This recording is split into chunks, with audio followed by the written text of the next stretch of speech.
Hello bachcho, let us see this question.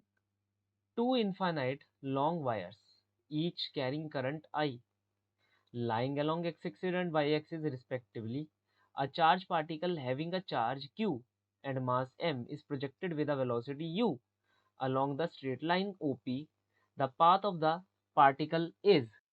Sir हमसे ये कहा जा रहा है दो इन्फाइनेटली लॉन्ग वायर है जो अलोंग द एक्स और वाई एक्सिस हमने रख दिए, दोनों के पास करंट आई है और एक चार्ज पार्टिकल हमने लिया और उसका मास m है, चार्ज q है, उसे हमने प्रोजेक्ट कर दिया एट एन एंगल 45 डिग्री पर। ऐसे हमसे ये पूछा जा रहा है, अच्छा हाँ इसकी वेलोसिटी भी u दे रखी है, हमसे ये पूछा जा रहा है इसकी ट्रेजेक्टरी क्या होगी।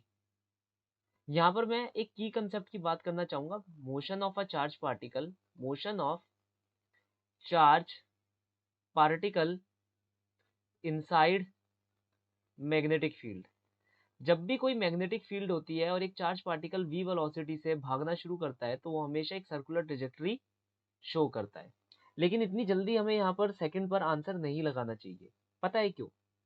क्योंकि हमें यहाँ पर दे रखा है कि आपका जो चार्ज पार्टिकल है वो अलोंग दिस लाइन प्रोजेक्ट करा गया है।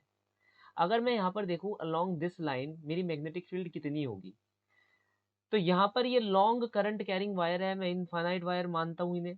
तो इनफाइनाइट वायर के द्वारा मैग्नेटिक फील्ड कितनी होती है, म्यू नॉट अपॉन में 4 पाई 2 आई अपॉन एल। ठीक है, इसके द्वारा भी म्यू नॉट अपॉन 4 पाई 2 आई अपॉन एल, ये होती है मैग्नेटिक फील्ड वायरों के द्वारा। एल क्या है? L is the distance in between the point of interest and the wire. अब हमारा पॉइंट ऑफ इंटरेस्ट देखो इस लाइन पर है, तो यहाँ कहीं भी ले लो, मान लो ये पॉइंट। अब अगर मैं ध्यान से देखूं ये 45 डिग्री की लाइन है, that is x equal to y की लाइन है मैथमेटिकली। तो यहाँ पर जो हमारा y होगा वही हमारा x होगा।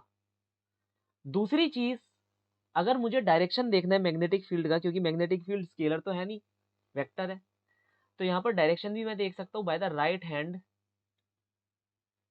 Curl rule. उसके हिसाब से क्या है, ये जो हमारा x वाला वायर है, x वाला वायर ये बाहर की तरफ मैग्नेटिक फील्ड मारेगा और जो हमारा y वाला वायर है वो अंदर की तरफ मैग्नेटिक फील्ड मारेगा। तो अगर मैं इस पॉइंट ऑफ कंसिडरेशन को देखूं तो जो हमारा y वाला वायर है उसके द्वारा मैग्नेटिक फील्ड लगेगी म्यू नॉट अपॉन में 4 पाई 2 आई अपॉन वाई, और इसके द्वारा लगेगी म्यू नॉट अपॉन में 4 पाई 2 आई बाई एक्स, और x और y सेम है, ये दोनों कैंसिल आउट कर जाएंगे। तो मैं ये कह सकता हूँ along this line magnetic field क्या एग्जिस्ट करेगी, जीरो एग्जिस्ट करेगी, सिर्फ इस लाइन के अलोंग। और हम अपने पार्टिकल को इस लाइन के अलोंग ही छोड़ रहे हैं, तो उसके लिए मैग्नेटिक फील्ड क्या हो गई, जीरो हो गई। जीरो हो गई तो उसके ऊपर कोई भी मैग्नेटिक फोर्स लगने नहीं वाली। जब मैग्नेटिक फोर्स लगने नहीं वाली तो कोई भी डिफ्लेक्शन आने नहीं वाला, कोई भी डिफ्लेक्शन आने नहीं वाला तो वो कभी भी सर्कुलर मोशन नहीं काटेगा, तो वो कैसा जाएगा, स्ट्रेट लाइन में जाता रहेगा। That is option number 1 is the correct option for the following problem. Hope you understood well, best of luck.